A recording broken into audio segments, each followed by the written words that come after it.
Good evening. I hereby call this September the 12th meeting of the Public Safety Committee to order.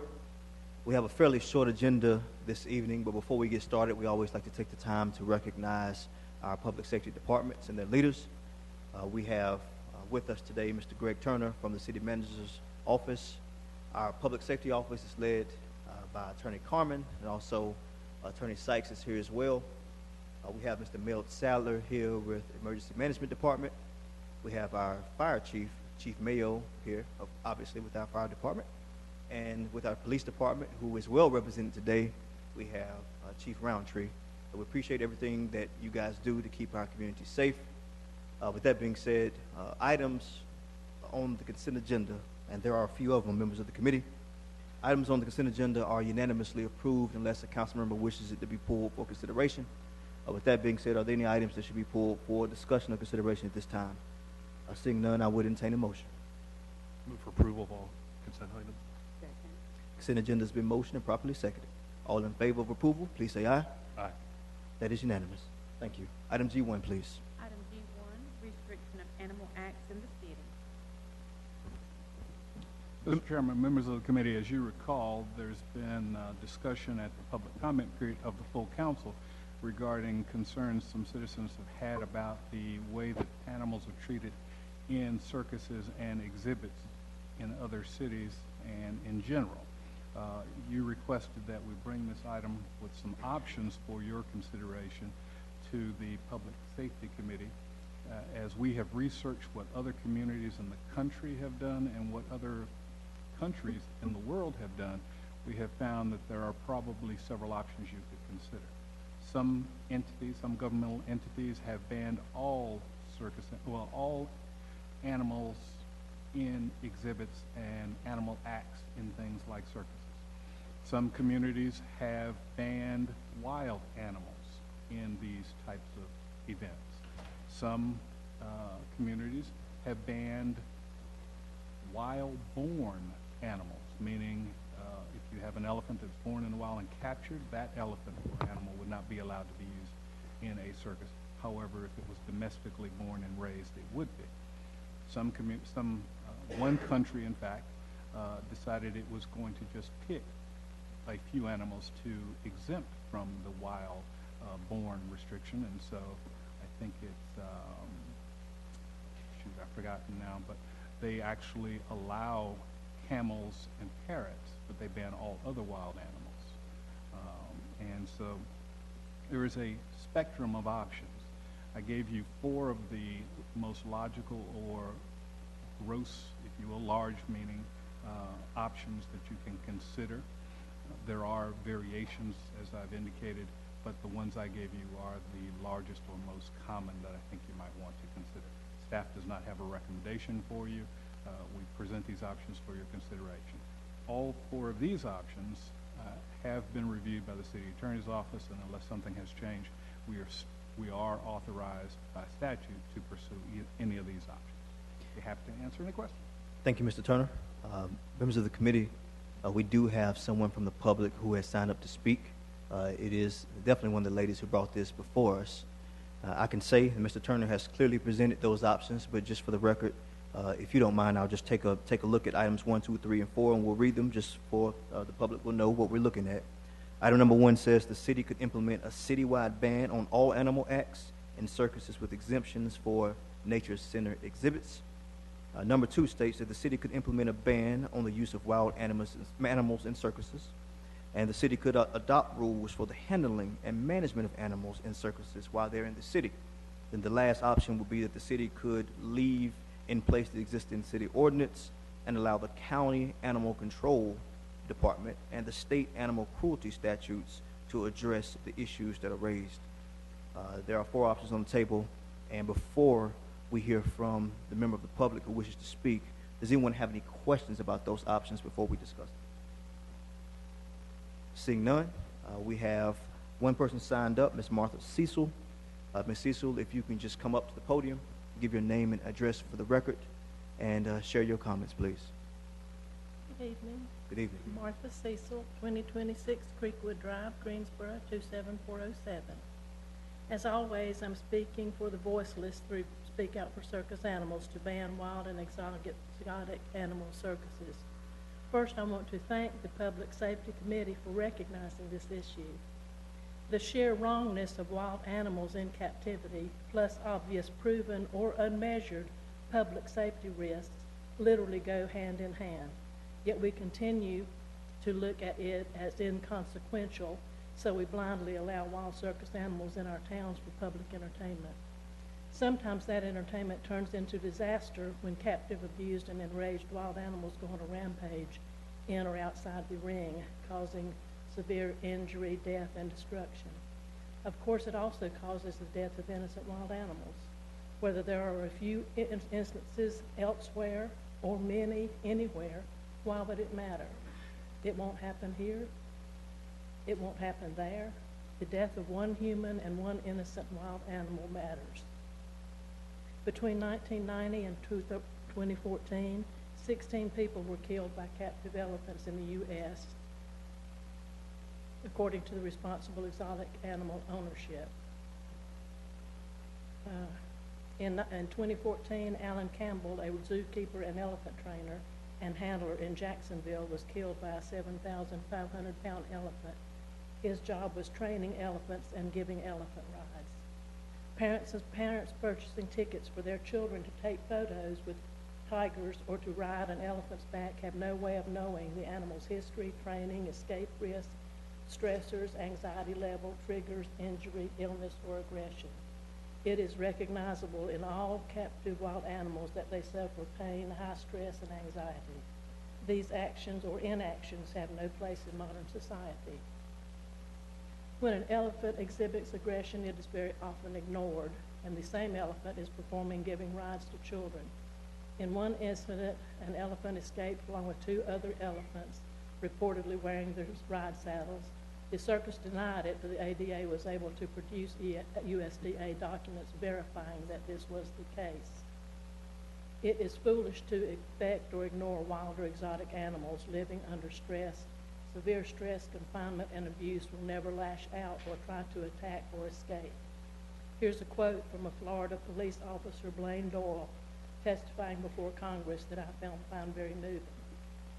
I have never seen a situation as frightening or one I was less capable of controlling than that day the elephant ran wild. The greatest shock to me as a police officer was when I discovered that the owner and trainer had absolutely no control over her instantly. He had no plan for such an emergency, and his strong strategy was to keep yelling at me to shoot her. I have discovered that once an elephant goes out of control, nothing can be done. It is not a predictable or preventable accident. The only thing that can be done, and even this is a danger to the public, is to get a battery of heavy weapons and gun the elephants down. Banning the use of wild animals does not mean to end circuses. There are more than 20 human circuses in the U.S. and proliferating worldwide. Human performances are popular, they require labor, they create jobs, additional jobs without the elephants performing as not a job, and can bring dollars to your area without exposing citizens to chronically stressed and abused animals. We respectfully request and appreciate the Public Safety Committee for moving this forward within your city government. We have a choice to make, and it matters. Thank you so much. Ms. Cecil, thank you for your comments. We appreciate your time. I must say, I think all of us saw the presentation that was given at the last city council meeting when they were showing some of the elephants and wild animals going wild. And I was actually at the circus the last time it was here, and yesterday I was kind of looking over some family photos, and I saw my 3 kids on that elephant. And there were other children riding on that elephant, and not to think that it could go out of control and cause a lot of danger and harm. I think with public safety, we talk about police, fire, and emergency management, but this is a matter of public safety that we need to be considering. I've heard from some of the other members of the public, some think that we should probably be looking at this from the state level. Others feel like it's our responsibility as a local city council to be trailblazing and innovative as we already are. and get out in front of this issue like Asheville has done and be the second city in the state to tackle this. So with that being said, I just wanted to set kind of the premise of the conversation. Is there anyone who wishes to be heard on this matter? Councilmember McIntosh. I've got a question about the scale of the issues. How often do we deal with this? How often does Winston-Salem have entertainment acts that contain wild animals? Does anybody know or? Mr. Rao? Thank you, Chairman Taylor. Councilmember McIntosh, that we may have one or two circuses a year perform at the annex. We most recently had one. I honestly can't remember what animals participated in that particular circus. Does the Dixie Classic Fair use wild animals? I believe there are some entertainers that have animals in them. Yes, sir. But I can provide those more specifics for you. It does seem like sort of the arc of how the public looks at wild animals has changed since I was young enough to go to the zoo in Philadelphia. And back then you had animals that were essentially in prison.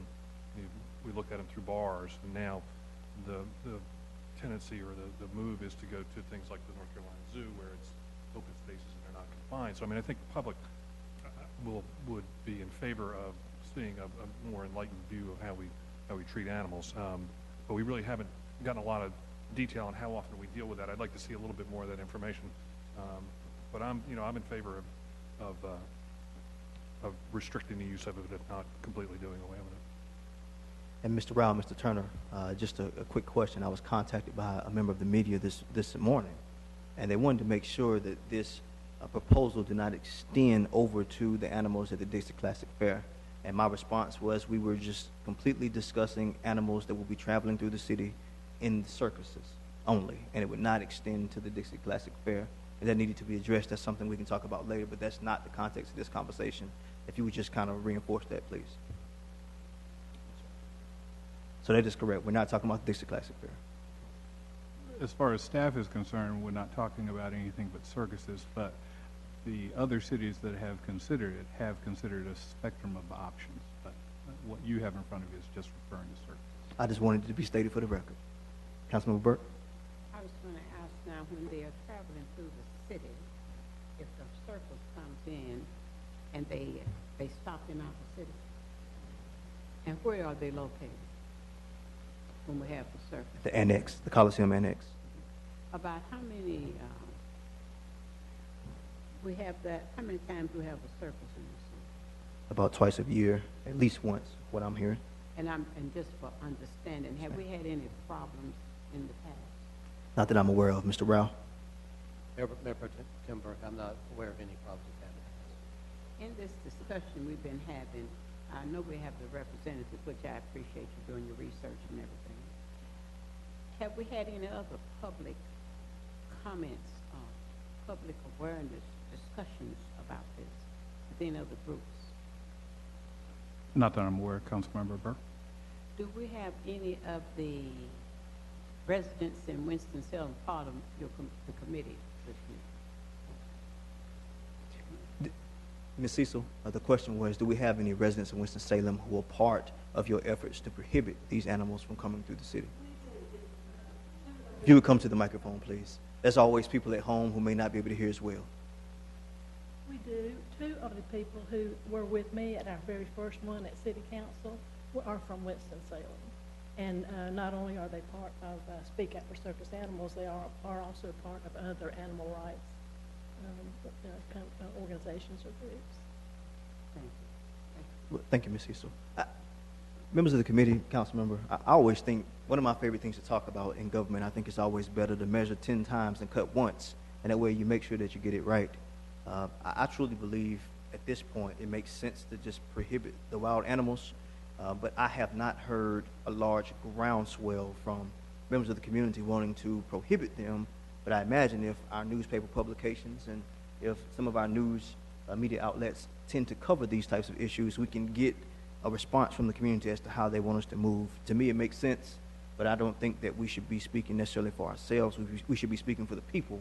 But it definitely makes sense, Ms. Cecil, to go ahead and move forward with this proposal. Please. I forgot to add that we have almost 500 signatures on petitions. That's the information we need. Oh, okay. Right. And so many are from Winston-Salem, so there you have more voices that are here in the community. That's good information. Is there anyone else who wishes to be heard on this item? Any suggestions or recommendations? Any motions? I'd like us to hold it in committee for at least another month. Do we have any circuses coming to town? Is this so we're not in, a non-decision doesn't impact somebody coming. I'd like to hear, like you, I'd like to hear more from the public. I think there's a general leaning in a direction, but I'd like to get back from our constituents. Yeah, Okay, so the thought, Ms. Cecil, is to hold it in committee, and it sounds to me like there is general support for the issue. We just need to hear from the citizens of the city to kind of get their feedback on how we move, but it sounds like something that we might be able to get behind. And Mr. Rao, there are no financial implications to circuses coming through the city. There won't be any major hits, or we don't anticipate people saying, I don't want to go to the circus, because we don't see any wild elephants or things of that nature. I know there's no way to nail that down, but what are your thoughts? I agree. I mean, I think that people's attraction to the circus perhaps would go beyond just the animal acts alone. All right, so we will hold this in committee for one additional month. I believe so it's the next public safety meeting, Attorney Carmen, in October, and we'll review it, and I would believe a proposal will be put forward to the full council at that particular time, Ms. Cecil. Thank you very much. Any other discussion on this item? Thank you. Item G2, please. Item G2, presentation recognizing the Winston-Salem Police Department's gang unit for being selected as the North Carolina Gang Unit of the Year. I'd like to take a moment and recognize Chief Roundtree. Chief, I appreciate you reaching out to us and wanting us to have this conversation. What we'd like to talk about is when officers are doing the right thing, we want to show our public that we've got the brightest and best officers in the country. We appreciate you being here at this time. Chief Roundtree. All right, thank you. Good evening, Mayor Pro Tem Burke, Councilmember Taylor, and members of the Public Safety Committee. Good evening. I do want to publicly recognize the Winston-Salem Police Department's gang unit, and as you mentioned, they were recently voted by the North Carolina Gang Investigators Association as the Gang Unit of the Year for the state of North Carolina. Just some of their highlights, they conducted numerous comprehensive investigations throughout the year that has led to numerous arrests and prosecutions that have made our city safer. The gang unit has also provided over 20 sessions of gang awareness training this past year. And these type trainings are done in our schools, or community groups, churches, those kind of things. Also, the gang unit has assisted in numerous other law enforcement agencies throughout the state, to include several law enforcement agencies, city and state law enforcement agencies. And the gang unit has also worked very closely with the Forsyth County District Attorney's Office on a new program called the Gang Chronic Offenders Program. And this program is designed to focus on the worst of the gang members that we have here in the city of Winston-Salem. So again, I wanted to publicly recognize them. Also, the members of the gang, some members of the gang unit are here tonight. We have Sergeant Doss, who's here, if you would come forward. Also, other members include Corporal Batches, Corporal Duque, Corporal Max Wooten, Officer Allen, Officer Montgomery, Officer Phillips, Officer Shirtliff, and Officer Singletary. All of them aren't here, but these are the members of the gang unit who are present here tonight. This is a certificate that they were awarded by the North Carolina Gang Investigators Association. Hear, hear.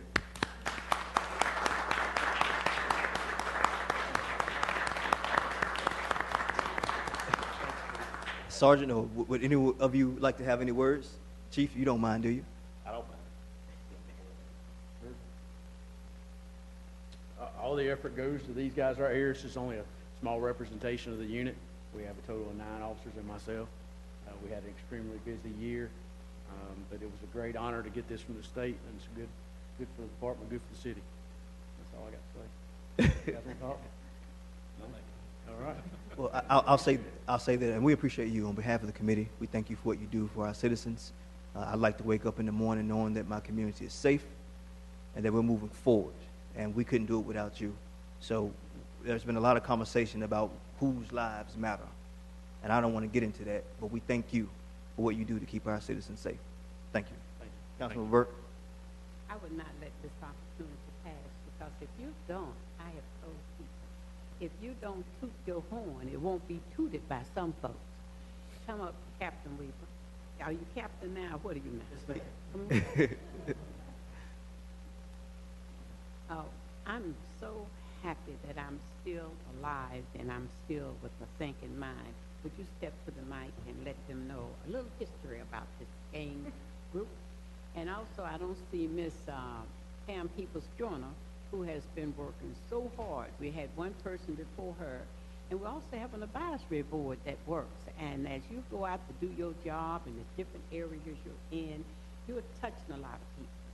But it had to get started somewhere. Would you just give a brief history?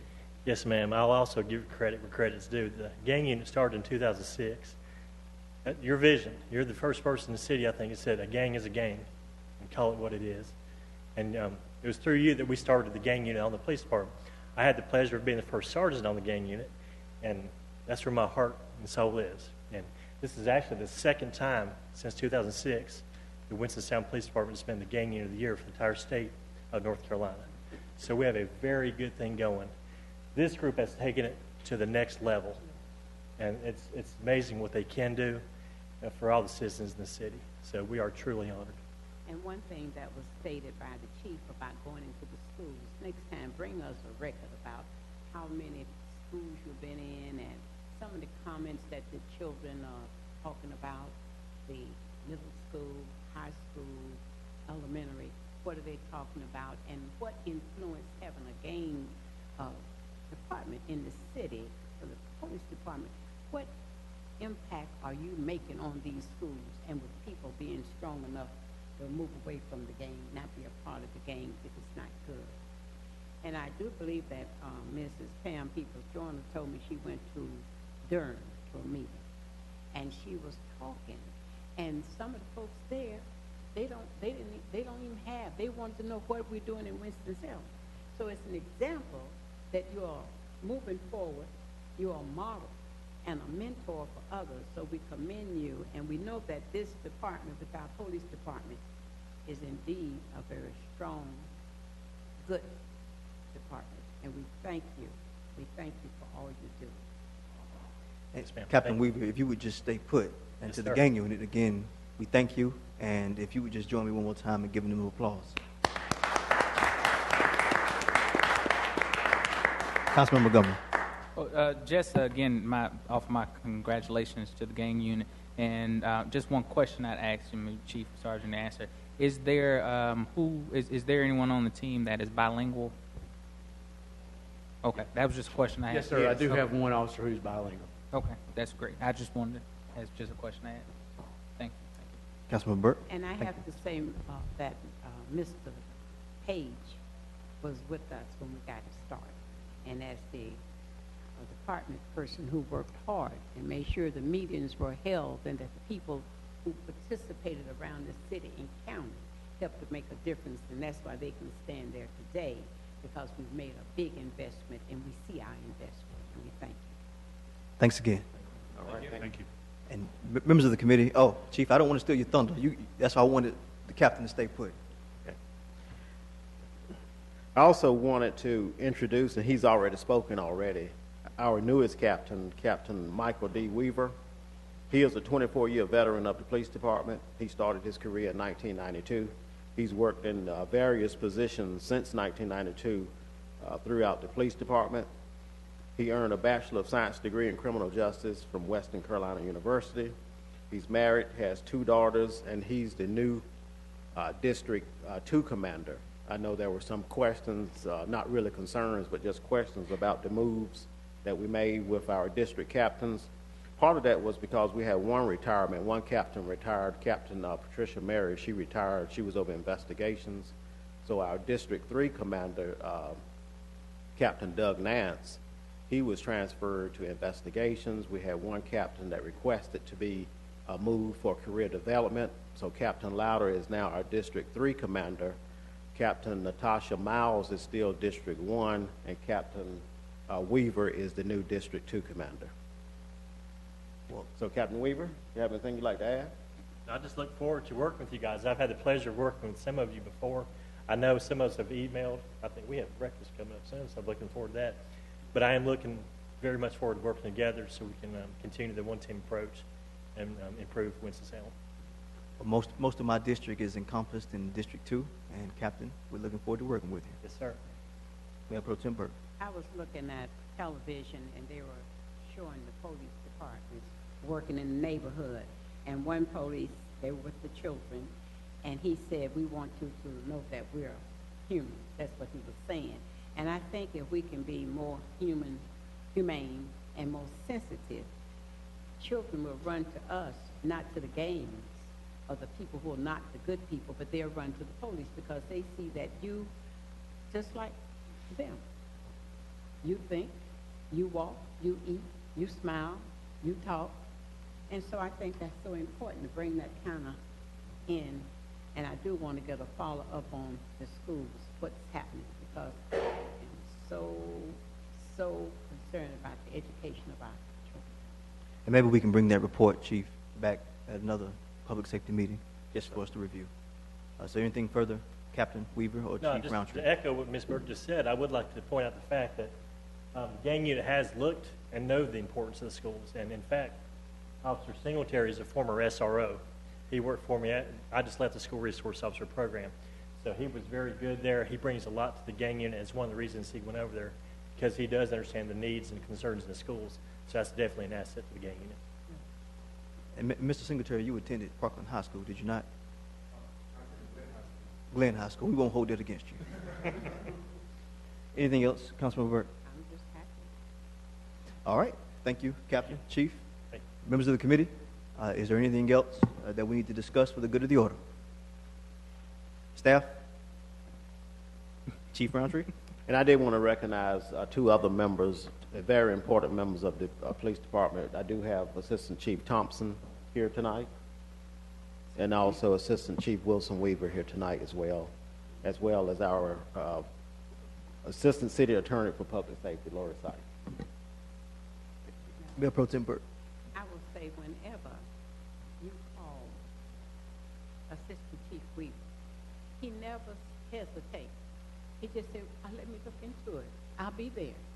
And that makes me feel good. You don't live too far from me, so when I'm sleeping, I feel good. Thank you. Thank you, Chief. Seeing nothing further, we'll consider this meeting of the Public Safety Committee to be adjourned. Thank you.